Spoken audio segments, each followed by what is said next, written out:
Welcome back to Cocktails and Classics. This week we're wrapping up our April Fool's month with quite possibly the worst movie The we've biggest ever done. fool. Yes, the biggest fool is the one speaking right now because he just sat through an hour and a half of Birdemic, shock and terror. It's awesome. Can't say otherwise. I think we can all say otherwise.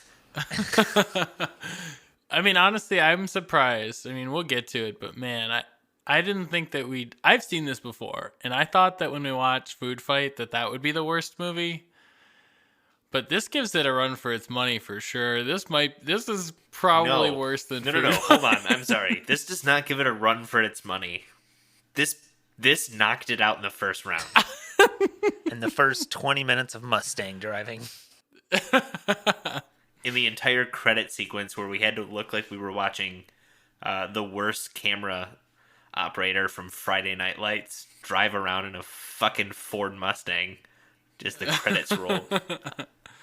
I feel like the guy was just like holding his cell phone while he was driving and just couldn't pay attention to both things at the same time.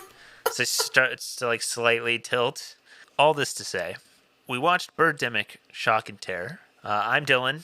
Joining me as always are Ben, Zach, and Cameron to kick things off and get everything in the right mood. This week we did a Jungle Bird, which is a classic tiki cocktail.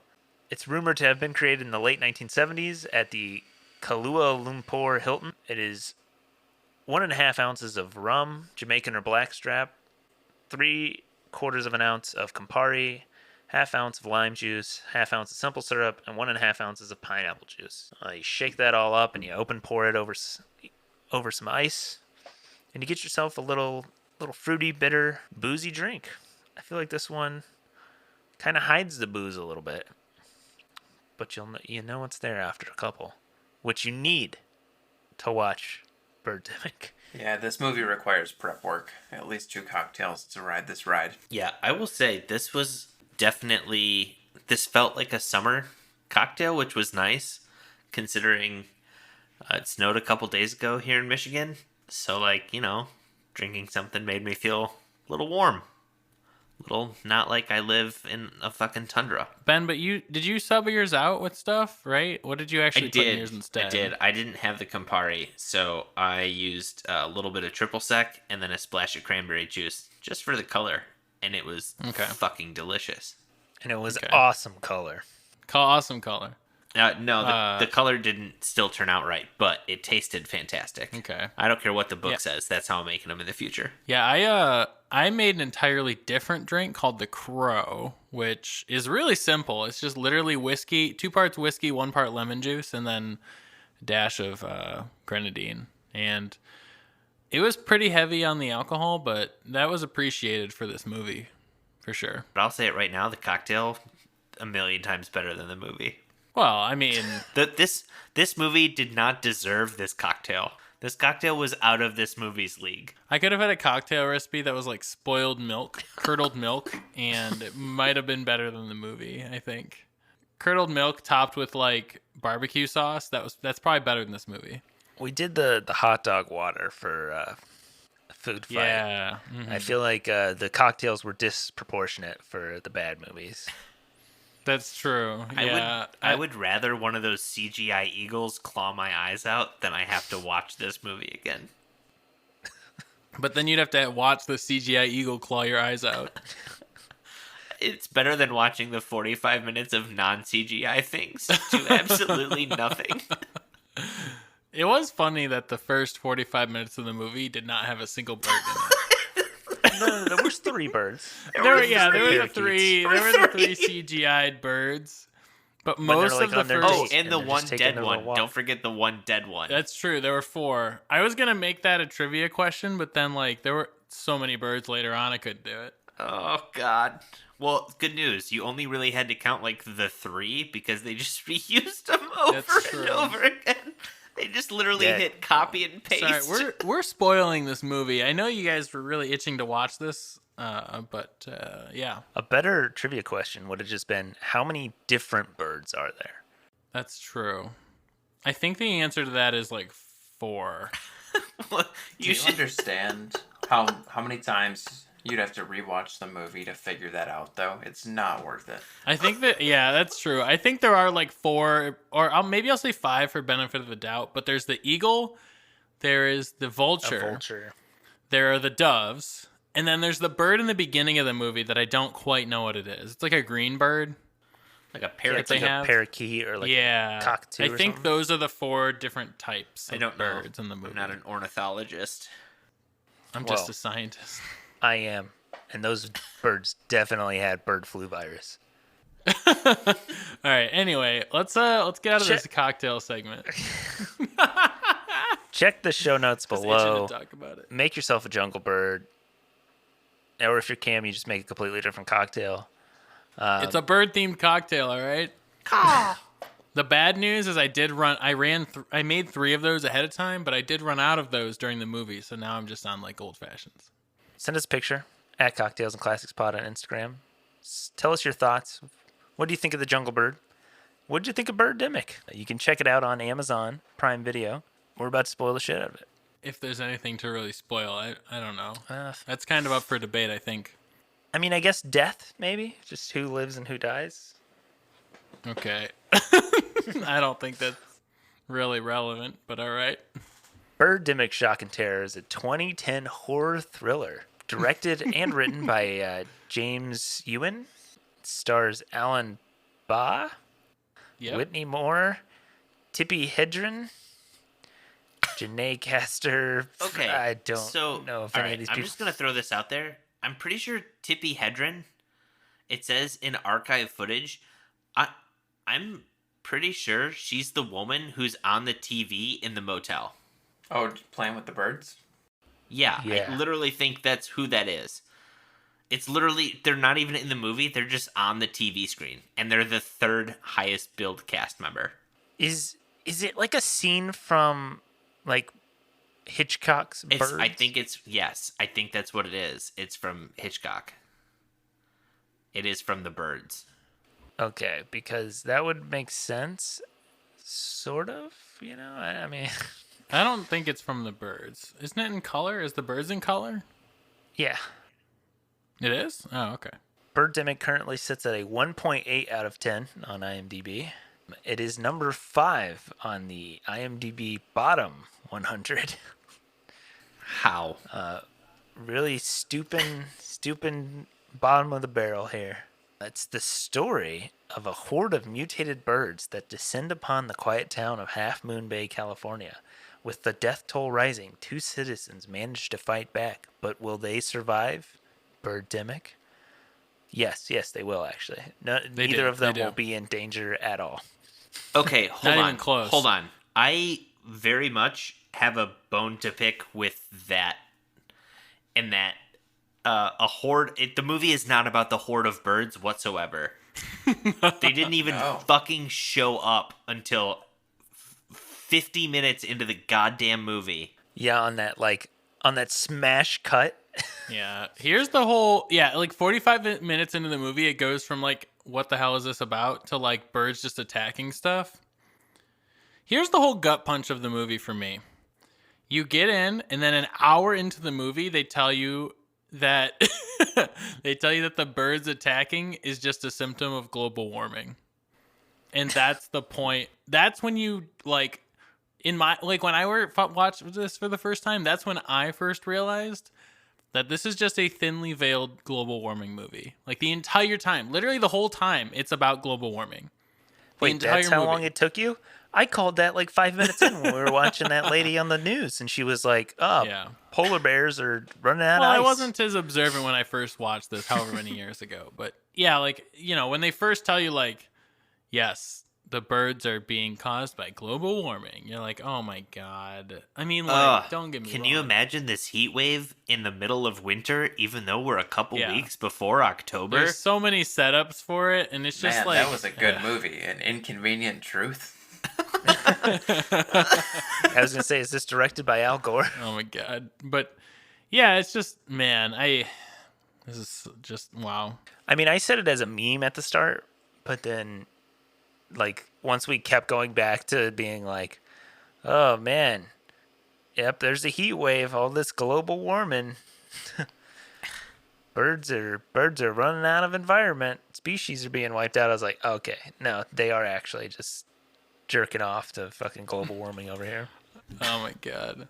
Just jacking it in my treehouse. Yeah. Are you a tree hugger? So, you're a tree hugger? You could put it that way. I love trees. They're my family. I look out for them and protect these precious redwoods. It's That dude supposed looked to like be a, every stranger I've ever met in Ann Arbor. it's supposed to be a Aw. giant insult, and the dude's just like, hey, you can call me that.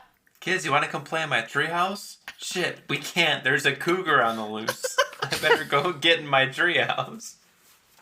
You're I safe said- from the birds, but run from the cougar. Like I said, they had nothing to worry about. You saw how they animated the birds. You think they could afford to animate a fucking cougar? I'm sure they could have found it in like some weird YouTube deep dive where they found all the bird and gunshot More VFX. Getty images. Yeah. Getty images on the screen. Oh my god. The rest of the movie was so shitty that I almost forgot about that. Yeah, they play a clip in the news cycle with Getty images. I was gonna say the sad thing is they were too cheap to pay the like $50 to get the Yeah, the license watermark removed. Yeah. They Also, blew all like, that money on renting a man, Mustang. there's just so much in this movie where it's like you can. I mean, there are low budget movies, and then there is this. Like, the sound at like everything about this movie is terrible. Like the acting is awful. The writing is terrible. And what's even more frustrating is like you watch The Room, right? And you're like, this is terrible. But The Room's sound editing wasn't garbage like this movie. Like the sound in this movie is bad. Like the first character that talks on the screen is like, you know, the waitress in the restaurant, and it just clips to them saying hi, like really loud, but you can't actually hear what they said. It was like, hi, and then that was like, it's like, what? Who did this? Who decided that this was a good idea? Oh. 100% of their budget went to the bird attack makeup, because I will say the bird attack makeup surprisingly good compared to how shitty the rest of everything was. Yeah, that's true. Yeah, I looked at the crew list, and apparently there was a boom operator and like sound people hired, but you couldn't tell. Yeah, Because it's like the thing where when you're using the microphone on the camera, and then you're just like, ooh, we'll get coverage. So you got a clip that's like a wide. Then you have a clip of like just the man. Then you have a clip of just the girl. And the ambient noise is completely different in each clip because you're using the microphone on the camera and it's directional. So it's like, oh, now we're facing this way and you hear only the traffic. Now you're facing this way and you hear all the people talking in the restaurant. And then it's like they cut between these clips, and it like the ambient noise is just constantly like starting and stopping in the clip as the person is talking, and it is just awful. it's awful. It's so bad. It's so bad. You never get used to it. So, how's your day? My day's going well. How's yours? Great. I made a big sale today. Good, fantastic. Thanks. Well, you can't get used to it because like it's different in every single take. It's in every single shot is different because like Dylan said, it's like they're using like, you know, the microphone on the camera itself. So every single shot has a different background noise. And so when you cut in between those, it's so obvious that like literally the background noise changes. And then you get the ones where you're not inside, you're on the beach with wind and you can't even hear what you're what your actors are saying. His birds. I wonder how they died. Stop! Don't touch it. It may be infectious. Yeah, me too. You can't hear what she even says in that scene. It's so bad. Yeah, I went to the business store and made a transaction. It was worth $1 million. Wow. Anything I can do to close you on this sale? Oh, awesome. I just closed my biggest sale ever, $1 million. Wow, I'm proud of you. What's with all the noise? Caught the big fish. Yeah? How big was the sale? $1 million. Awesome, man. But also, I threw in 50% off. Yeah. So like, he goes, what do I have to you do should to have made get your a business today? Okay, that? I'll do that. Okay. Yep. I'll do and that. I'll tell you what, I'll give you 50% off too. Wow, dude, it's instantly fired. How the fuck did they get bought by a major corporation? Maybe their markups are that high, you know? Maybe their markups are so high that 50% off is not a big deal. It's a fucking Enron corporation. It's all just a Ponzi scheme. I looked up James Nguyen's like movies, and so he wrote Julie and Jack, which he wrote and directed. The plot is a computer chip salesman dates a software designer in a virtual reality program. His next movie is Replica. Suffering from kidney failure, Joe, a computer chip salesman, goes through an organ transplant. Whoa. Oh my god. Dude is obsessed with computer chips. You know, most directors have like a universe, and his universe is just the computer chip verse. And then he did a documentary short, but it's about a lottery ticket salesman. So I was just looking at that. Oh my god, the cover for it is atrocious. It looks like something out of deep fried memes. it does. It looks just like a deep fried meme. Jesus Christ. Can we talk about how this movie was secretly funded by Yoko Ono? Oh my god. Yes. ImaginePeace.com. So yeah, if you watch this movie, you might have noticed that one of the, I don't want to say main actors, but one of the supporting actresses had a shirt, and there was a poster, like flag. In her motel room. Just a big white sheet of paper. That said, what was it, worldpeace.com? Something like that? ImaginePeace.com. Mm-hmm. So we looked it up so you don't have to, and it turns out it's actually Yoko Ono's legit website. Like, it's like one of her official websites. It's listed on her Twitter bio and her Wikipedia page about peace on Earth, which is a noble cause, but super weird when you're in a movie that's kind of about that, like shoehorned in, you know, but not like, you know, it's weird to have branding for a website in a movie. I'm just going to say it. You know, it's weird for a main actress or actor to have like the name of a website on a white t-shirt in a movie. We're looking at you, food fight. Like, do you think Yoko Ono, like, do you think she, like, knows or knew at the time that that was going to happen, you know? Or do you think this was some person that was like, yeah, I really like what she has to say. Let's put that on my t-shirt and also a flag. Have you seen the clip of her and John Lennon singing with Chuck Berry? Oh, my God. Don't even get me started on that. No. They're doing, I think is it Johnny Be Good? I think it's Johnny Be Good. Something like that, yeah. It's Chuck Berry and John Lennon, and they're like playing and jamming, and like they're having a good time. And then like on the side is Yoko playing like bongos, and then she just starts like, oh yeah, and then she just starts like doing some sort of like chant, like, yeah. She's doing the tamarines, and then I think Chuck they like Berry's cut her face off. is just like, what is this bitch doing? I think they cut her off, and then she takes a microphone and just starts like, yeah, doing the like chanting, and like there's a still watching it now. where you can see Chuck Berry's eyes like extend beyond his fucking face because he's like, what the fuck? Somebody He's like, what the fuck is that? somebody please take her microphone away. Please cut it. She just picks up the microphone and starts yelling. Yes. Yes. And it sounds That's it's exactly what awesome, happens. you know, like John Lennon, Chuck Berry, so bad. rocking out. John and Lennon then, and Chuck Berry, you're like, wow, two legends That. of rock and roll. And then Chuck Berry's just like, what the fuck is this bitch doing? Dog, God, did this you is really a have scene to we bring needed her? redone on the Chappelle Show.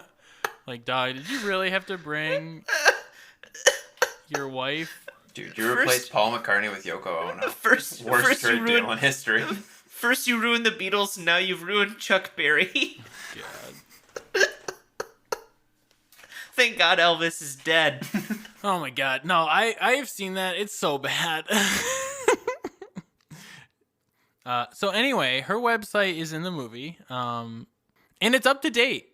This movie's from 2010, and there's a message. We are recording this on Earth Day, 2021, April 2nd, and there is an update on this website from today. So this is a current website. So anyone that watches this movie and goes to the website is going to get up-to-date knowledge on whatever she's sharing at the time, you know?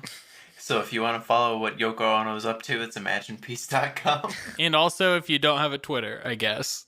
There were some great quotes in this movie. Oh? Did One of you my hear favorite- any of them? Some good lines of dialogue. One of my favorite dumbest quotes was the A day without sex is a day wasted, man. what are you talking about, man? Dude, Oh my that's God. Rick, man. It's Rick's just the got a life Rick. of a business salesman. Oh my God. It's like Dude does Ramsey. business. No, Ramsey was the Marine guy. Yeah, Rick No, was Right, this was the douche at first guy. beginning. No, Ramsey was the other sales guy. No, he wasn't. No. Yes, Ramsey- he was. I'm reading No, the quote Ramsey's that the says, Marine. "Rod, woohoo, Ramsey, what's with all the noise? Rod caught the big fish. Ramsey, yeah. How big was the sale? Rod, $1 million. Ramsey, awesome, man. I'm proud High of you. All right, one of these quotes is wrong then. Yeah, I mean, because I'm not Ramsey surprised. said, Where's Becky? She's taking a shit. Yeah, what about that, dude? The fucking she's where is taking she? a also- shit. She's taking a Okay, shit. hold on. Because they also attribute Hey, look, a fishing rod.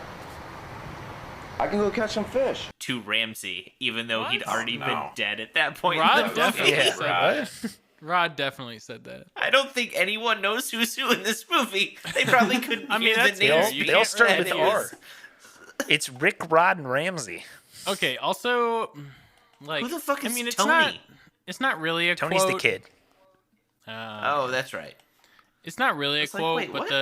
the scene where they're dancing alone in the bar, and the guy's just like performing. By the way, he comes back. He's in Birdemic too. If you're curious, but yeah, the hanging out with my family guy of like singing. He literally was just like singing to them, and they were Harder. like awkwardly Mouthing dancing the in the middle words of the wrong, bar. though. Yeah, it Yeah, was his he own was song literally as well. saying the Lyrics. wrong words. And it's his song. He wrote it. Hanging out with my family. Hold on, I What have do you the do lyrics. for fun? Where is it? I have. Watch I think I have the football. lyrics somewhere. Especially the 49ers. Also part-time Eagles fan. And a little exercise. Tennis. How about you? Even though I just was balling with my bro. Even though I was just wearing a long sleeve t shirt and playing Complaining basketball, about the heat. complaining of the heat. Wait, I was wearing 2 layers in October playing basketball, and it's really hot out. Well, Dylan, you can't expect a heat wave in the middle of winter. True.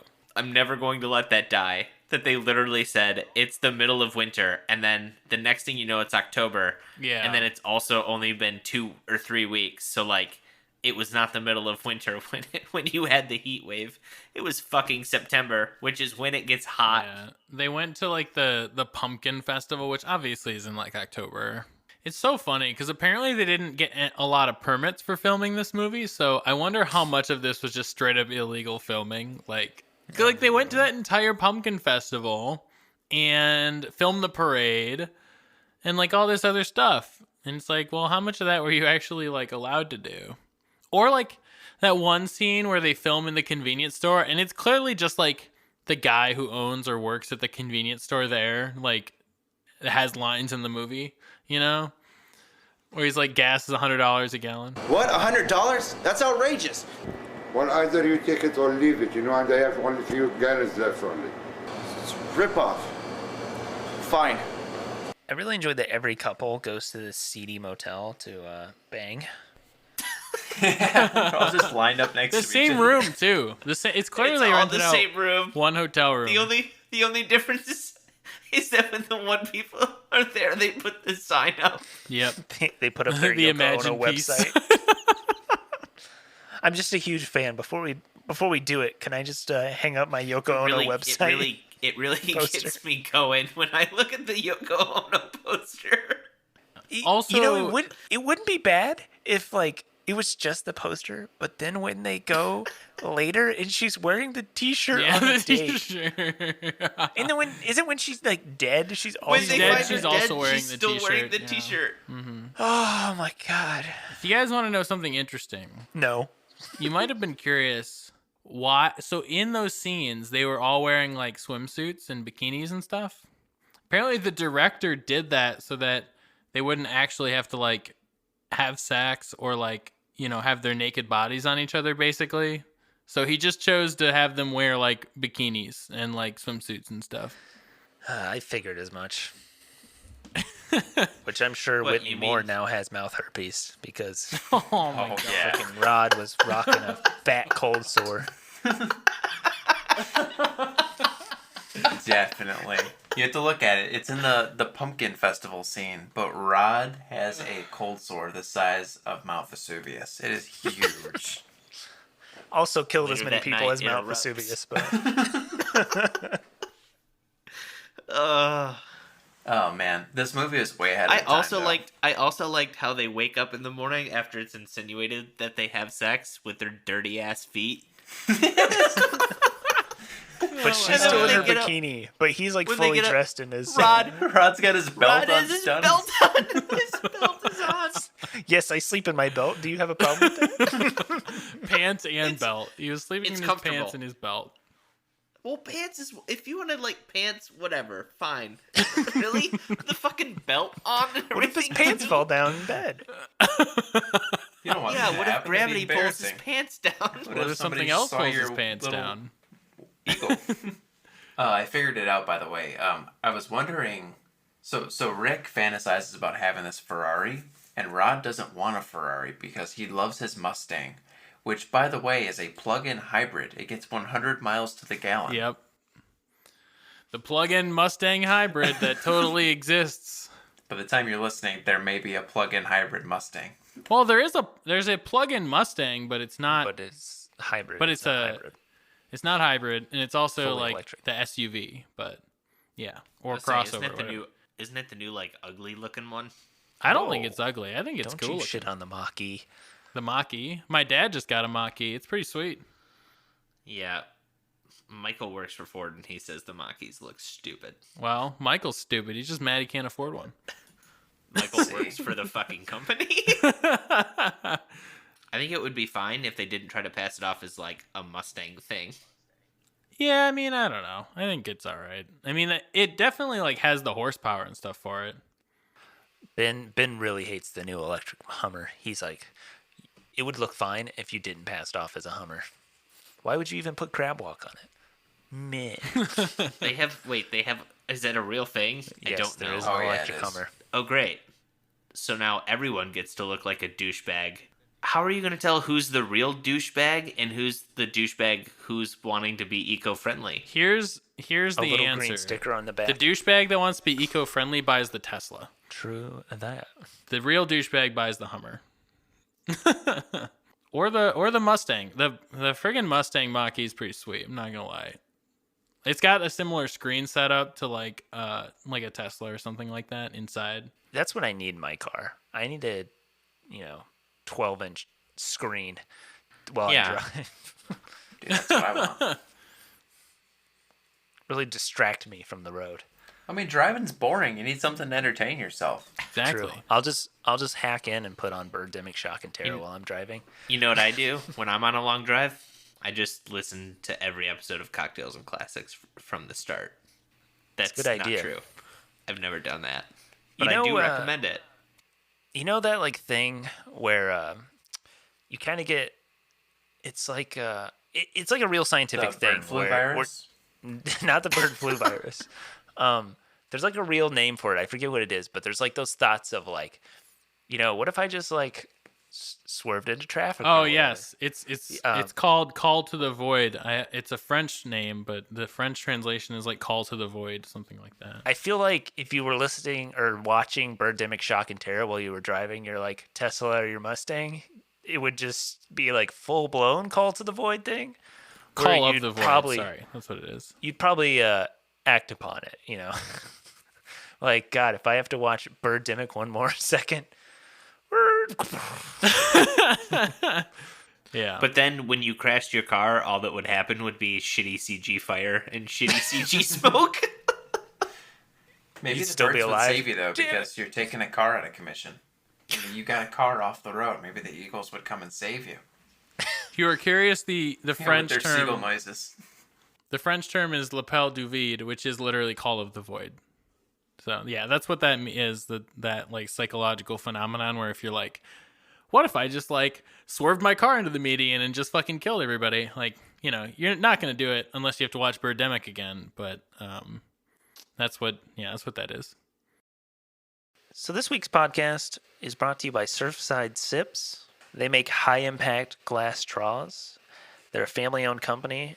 And what's better than saving the turds, you know? The turds. The turds. You know, I'm one of those people who hates using paper straws. Paper straws fucking Paper straws suck. I They are love the worst what solution. they do. I love that we're minimizing the use of plastic straws. I enjoy that. Paper straws suck ass. They suck. They're the worst possible solution because turns out, guess what? Paper and water don't fucking mix, okay? I don't know who came up with it, but it doesn't work. Even though they put coating on it to try and help, it doesn't work. It just gets soggy and you end up throwing it away anyway, and that's just more waste. And so, But you know what doesn't get soggy? Glass. yeah. Glass straws from Surfside Sips. And if you want to get some glass straws from Surfside Sips, you can use coupon code cocktails and classics spelled out. That's cocktails and classics for 20% off your order. And if you're looking for a business to support during this time, seems like a good idea. Cam, being the Birdemic fanatic, What up? is it's gonna put us through the trivia quiz this week. So Cameron, what do you got for us on Birdemic?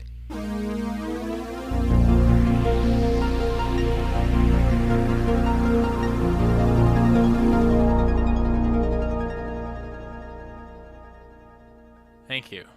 Okay, first question. We know that the main character in the movie drives his 100 miles per gallon Mustang a lot. How long do we see the main character drive or in the driver's seat of his car in the first part of the movie? Is it 4 minutes and 15 seconds, 5 minutes and 45 seconds, or 7 minutes and 9 seconds? I have to go with the longest at 7 minutes and 9 seconds because it was almost 20 minutes of just BS at the beginning before we really get into anything. I will say it feels like it's like 30 minutes of driving in the Mustang, but it is less than that. It just feels so slow, and with the music, and they're going like 20 miles an hour the whole time. It feels like an eternity. And for that reason, I'm going to go with A, the shortest timeline. What were the first two options, Cameron? All right. 4 hours and 15 minutes or Yes, that one. I'll go with that one. That's what it felt like. 4 minutes and 15 seconds, 5 minutes and 45 seconds were the first two. I think it's the 5 minutes and 45 seconds because I remember commenting that it's been 5 minutes and all we've seen is the car. All right. Well, the answer is the 7 minutes and 9 seconds. Oh, I did God. time it. It's a long time. And if you were curious, I did time approximately. I kind of lost a couple of them, but I did approximately time the amount of time he also spends driving the van, and that's like 10 minutes. So he spends 10 minutes either driving the van or in the van shooting out at the birds. So Let it be known that they didn't have any of those cameras that are like on the dash so you can see the character's reaction and do like interior dialogue. When we say like him driving, what we mean is a video of the car driving by the camera, panning right to left, and then a cut, and then a video of the car driving and panning left to right. or inside the car, and like on the dashboard, like facing out. like something's of the, in the passenger seat, facing out of the windshield, but the horizon is slightly off. Did you account for the time they were on the phone? Yes. Yeah. Yeah. Part of what I calculated was also like stopping and starting when they were like having their first phone conversation. Yeah. All right. So Dylan took it with that one. 7 minutes and 9 seconds. This next. I don't want to win this. Please don't let me win this. Oh, okay. So the next question's actually a partial credit question. So there's a 2-point possibility on this one. Holy moly. So there's 2 sets. So you have to pick one from the first set and one from the second set. So which movies did the director, James Nguyen, say inspired him to make this movie? So the first set of movies are Winged Migration, The Birds, Chicken Run. All right, so you have to pick from one of those 3. Yeah, the Chicken Run. And then the next 3 movies are Soylent Green, The Day After Tomorrow, or An Inconvenient Truth. So you have to pick one movie from each of those set, and both of those 2 movies combined inspired him to make this movie. It's got to be The Birds and An Inconvenient Truth. I was going to say, those 2 seem the most obvious. That's where I'm going. That's why my answer is Chicken Run and The Day After Tomorrow. I need a point, and I'm grounding to third base. I'm sending it. Chicken Run, starring Mel Gibson. You can get partial credit. If you answer one correctly and the other incorrectly, you can get a point. No, I got both correct. Just give me 2 points. Well, I'm going to say The Birds because the one lady I believe is from that, the one that's on the TV. Because there's birds in this movie. And then I'm going to say The Day After Tomorrow as well because I do think he's not going to be like, yes, I loved that Al Gore movie about global warming, even though this movie is entirely about global warming. Given the rest of what you saw in that movie, you find that part hard to believe. Right. I don't think he's not going to wear his influences on his sleeve that bad. Literally are t-shirts and banners pointing to Yoko Ono's website. Ben, what did you say your answer was to this question? Chicken Run and The Day After Tomorrow? So Zach nailed it. It is The Birds and An Inconvenient Truth. Damn it. It is the obvious answers. Take it. Oh my god. Dude, I saw that and I was like, 100%, no fucking way. 100% thought like, nah, this is too easy. It's got to be a meme. It's too on the nose. Yeah, but it's real. His inspiration for making this was The Birds, obviously, and then An Inconvenient Truth. Zach, are you about to pick up your first dub? Dude, so I've never won before. Zach's got 2 points, and Dylan also has 2 points because he correctly picked The Birds. So we have a tie at 2. Sorry, Ben. Joke's on you. I didn't want to win this. By you guys winning trivia, it means you watched this movie much better than I did. You said you took notes. I did. What are you talking about? I did. I wrote down here you're writing gas station prices down. You saw it during the movie. What are you talking about? Gas station prices. I wrote down some addresses, some license plate numbers. Ben's like, oh yeah. I'm so used to Zach. It was $5.45 for premium on La Cienega. $4.59. Thank you. I was expecting a Zach Bloss deep dive, and I needed to be ready for it. I wasn't expecting the fucking softball answers that I should have definitely swung on. All right, so you guys unfortunately guessed my trivia question kind of about Tippi Hedren. But what I'd like to know is, in that scene, I would like to know, in the scene with the movie playing in the background in the hotel, which of the director's movies are playing in the background in the hotel? Is it Julian Jack, Replica, or The Man with the Wooden Face? It is one of those 3 movies. Do I get to go first? Well, you guys are tied at first, so one of you two, I suppose, is going to have to go first. Because I know the answer. Okay. I also know the answer. So it was in the credits. It does credit her with. Yeah, the movie, I know. It is Julie and Jack. Julian Jack. Yeah. Well, that's true. Yeah, it was like... We can just thumb wrestle for it. No, that's okay. Sounds like this bad boy's going to overtime. What are you going to say, Ben? Yeah, it's Julian Jack. Yeah, she also... So Tippi Hedren is in Nguyen's movie, Julian Jack, and she is also in the original The Birds movie by Hitchcock. Interesting. Just super weird. I don't know how she fell that far, but here we are. Tiebreaker question. Dylan and Zach. Zach could come away with his first win here. If you guys get this, I'll find another question. What was the budget for the movie? $1. You just have to, without looking it up, you just have to give me your ballpark estimate for what you think the budget for this movie is. I forgot. People got paid to like go into work and do this shit. If it helps, the cost of producing the movie after it was made and buying the rights to the movie cost more than it cost to make the movie. Somebody bought the rights to this? Yeah, funny story. So after the Sundance Film Festival rejected the movie, the director put banners, fake blood, and fake birds all over his van and drove around to advertise it. And then eventually, the company, which you see at the very beginning of the movie, Severin Films, distributed and bought the rights to the movie. And it cost more for them to do that than it did to make the actual movie. Wow, so James Nguyen made money. Presumably. So, what do you guys think the budget for this movie is? I don't know. Like $5K. Like $5,000. Yeah, it was. Dude, they were using like cell phone cameras. This was dog shit. The thing is that it was probably a much nicer camera than that. I mean, I'm gonna say $7K, just solely based on if you've ever seen the movie Primer. No, which is like a really good movie, and that was made for $7K. But it was like one dude did everything on it. So I'm gonna go with $7K. Okay. Well, Dylan wins. The answer is pretty close though. It is $10,000. The budget was $10,000, all funded by the director, and that's all it took. I want to know how much went to like visual effects versus everything else. I don't know. One thing. Half Hold on, of let it me went to find it. makeup. The one makeup artist. When the director was making this movie, he asked a freelance visual effects artist to make a visualization of DNA.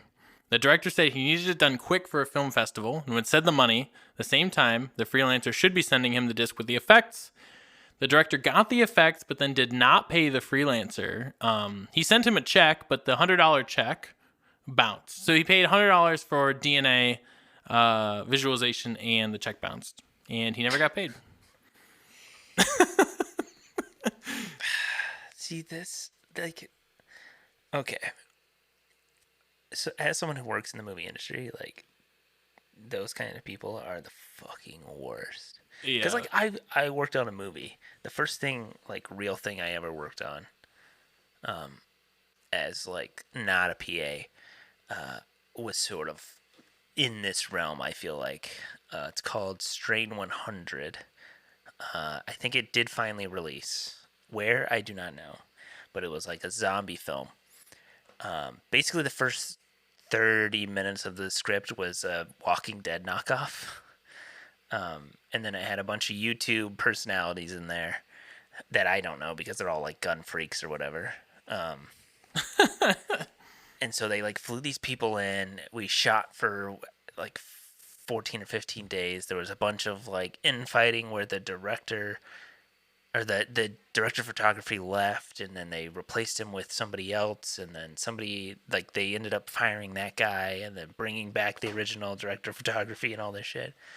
And then they were like, we've got the visual effects guy from World War Z, so like we'll just do it all in post after the fact. And so then it just got awful, where it was like no one gave a shit, and like we were just gonna do everything in the computers after the fact, because like we had this guy, and I'm sure it is just a hot fucking mess. So if you want to see something I worked on, yeah, if you guys want to watch something I worked on, look up Strain 100. Sounds awesome. I'm looking at the trivia section under IMDb now that I was out of the running. So how we've talked about the makeup and everything that went on, like, and how it actually looked pretty good.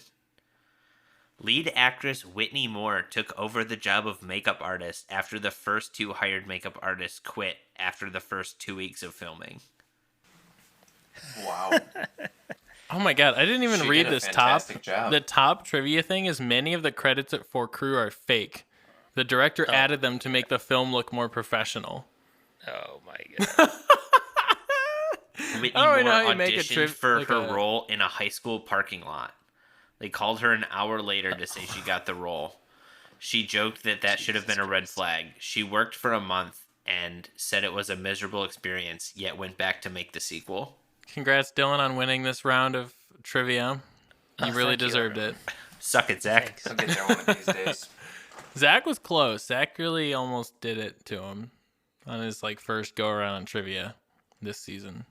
Well, Cam, I think, is the only one who has seen this movie before. Yeah. So we'll let you go first, Cam. Give us the updated rating. And then the kids who are scarred, we'll give them first impressions. Yeah, wow. I mean, it's hard to say. I honestly, I watched this movie once many years ago. Going into this movie, I probably would have given it a 1 star, I guess. It's bad. It is I've seen some bad movies. This one, Troll 2, Mega Shark versus Giant Octopus. I've seen some bad movies, and this one is definitely the worst of the bunch. But honestly, I'm going to have to bump it down to a 0.5. It's worse than I remember it being. The acting's terrible. The sound editing is terrible. The plot's terrible. It's just a shoot. They don't even have birds in for the most of the movie. Half the movie is not bird related at all. 0%. And so yeah, it's bad. And if you like bad movies, I would definitely recommend it just because it is the worst. I think it is the worst movie you could probably watch. That's a full feature length film of an hour and a half. So I'm going to give it a 0.5. And it's definitely worse. It sucks because last week or 2 weeks ago, I reviewed Food Fight at 0.5. And I thought that was the lowest we could go. However, now I'm presented with a conundrum. This movie is definitely worse than Food Fight. However, I don't really believe in 0-star ratings. So I can't give it a 0. But Food Fight is a little better than this movie. A little bit, It has actual, talented people at least voicing stuff. So they both get 0.5, unfortunately, but this one is worse. This movie gets 1 out of 10. It is hot garbage. And I promise you, I've seen better things. This isn't going to break your thought process? Scale doesn't break, man. The scale doesn't break. It goes 1 to 10. 1 is as far as you can go in my book. The movie is a hot pile of trash. I've seen better things come out of a high school classroom in terms of quality and content and enjoyability. We're gonna get probably the same rating that we will for Food Fight, because just going off my scale of the past month, I feel like I have to give this a 0 because I don't want to go negative, though I should. I have to give it a 0. It's worse than any student film I've ever seen, I feel like. It is, and feels like it's someone who has money, who was like, I'm going to make a movie, and it's going to make me a star, and it's going to be deep, and we live in a society. Ha ha ha ha, Dylan, what a great story. And we got this. We got shit audio that doesn't match at all, where the background is 10 times louder than any dialogue somebody's actually saying in the film. I had to turn on the subtitles part way through. Half the movie is blurry. Out of focus. You can't even tell who's in focus half the time. The plot and the dialogue and the acting is just trash. The best part of it was Whitney Moore. She actually kind of could act, and the character who plays her mom wasn't half bad. But Lord, the main guy is a wet paper towel of a human, and I can't go below a 0, so it has to be a 0. This movie makes you realize how good the room is. Yes. At least how well it was edited, at least. That's the thing, is with The Room, it is an awful movie, but the camera quality is better than this movie. The sound is better than this movie. The editing is better than this movie. Honestly, the plot's more coherent than this movie. I mean, the plot's hot garbage in The Room, but it's like at least like start to finish, you get somewhere. I'm gonna suggest that as an IMDb like caption for this movie. This makes you realize how good The Room is. Like, frankly, and I hate to say this, but if Tommy Wiseau made this movie, it actually would have been better. Visionary director Tommy Wiseau. If Tommy Wiseau was like, an activist for peace and and global warming reduction instead of like hating women, he would probably have made this movie instead. If Tommy Wiseau had watched An Inconvenient Truth instead of the millions of minutes of James Dean footage he could watch, then this would have been his movie. If he wasn't such an incel, he would have made a better movie. I mean, you joke, but like for real. Yeah, real talk though. So, this movie fills me with regret. I regret several things. One, I regret the hour and 45 minutes of my life that I wasted watching it. Two, I regret giving Star Wars Holiday Special a 0 out of 10 because there was nowhere left for me to go with Food Fight, which I also gave a 0 out of 10, which left me nowhere to go lower for this movie. I feel pain inside. It's sadness. It's regret. Just don't do it, man. Don't. I know what you're thinking. Oh, it'll be so funny. And you do think that. Until you watch 7 minutes of a fucking Ford Mustang drive around. Hey, that's a plug-in hybrid. Of the first 20 minutes of a movie. That is where the plot you're expecting. But the thing is okay. You think to yourself, like, Birdemic. It's a movie about killer birds. Right. Like, yes, it's a low-budget horror movie, but, like, at least it's going to be, kind of funny to see all the killer birds. 45 minutes of no fucking birds. None. Yeah, they do so much exposition and setup that they don't need to do. And it would be one thing if the exposition was good, but the writing's trash. The acting is somehow worse than the writing. And the relationship I don't give a two shits about. The writing for Arnold Schwarzenegger as Mr. Freeze was better than anything produced from this movie. I will give credit to Whitney Moore. She was honestly okay. Like, if this were like a sci-fi movie, I'd be like, yeah, I could see why she was cast in this. Like, she's that tier actor or actress in a movie where everyone else was like, hey, do you want to be a movie star? If you come act in this movie, I can make you a movie star. And everyone that was smart and good at acting said, no, I don't trust that. And a bunch of people who were bad at acting said, you can make me a star? I'll do anything. And wait, then I this just have movie to was show up made. at this high school parking lot? Yeah, I'll be a movie star. God. The birds don't actually attack anyone. They just flop around, and then you see people dead.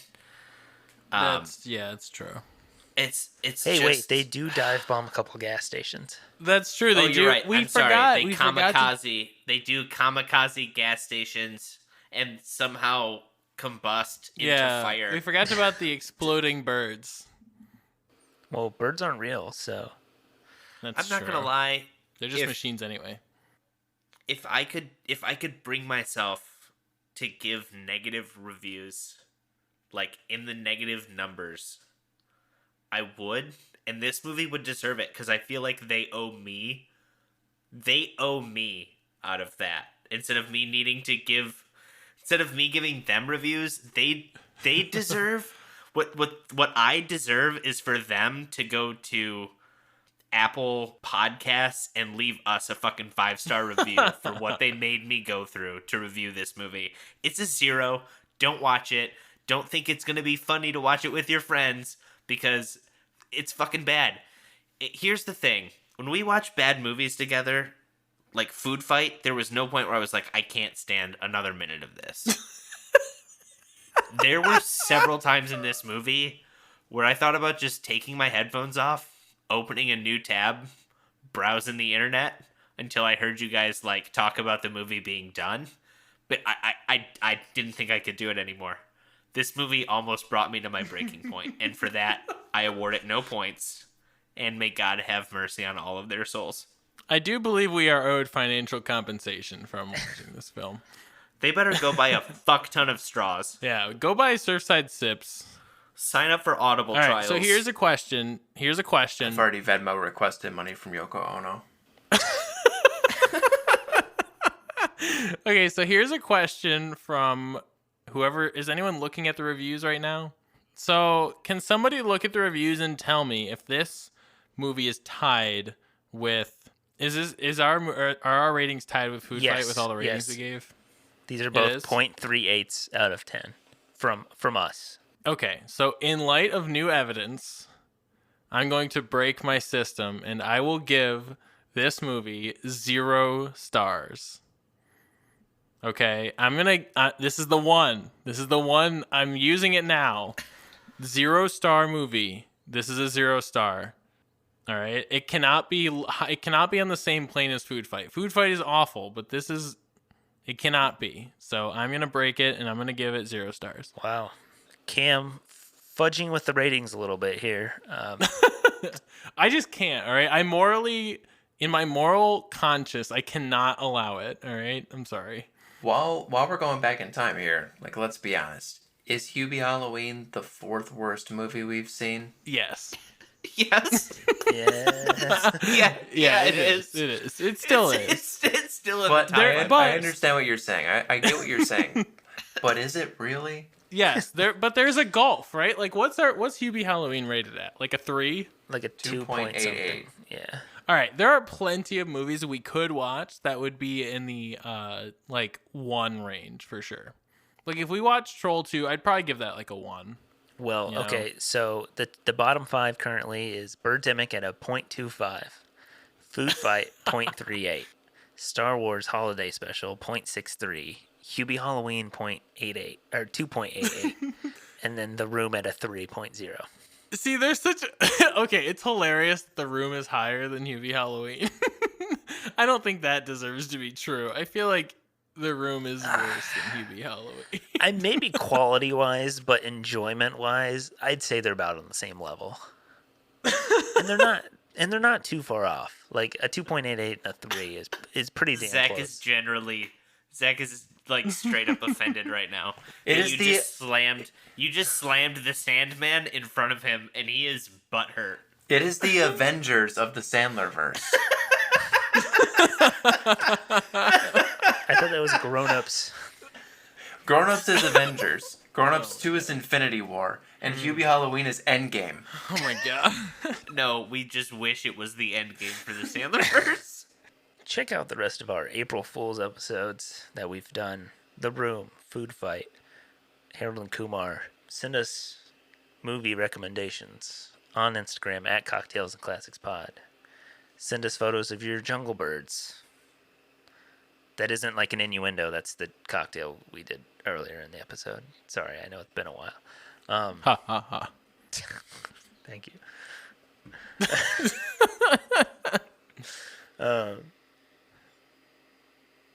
Buy some Surfside Sips.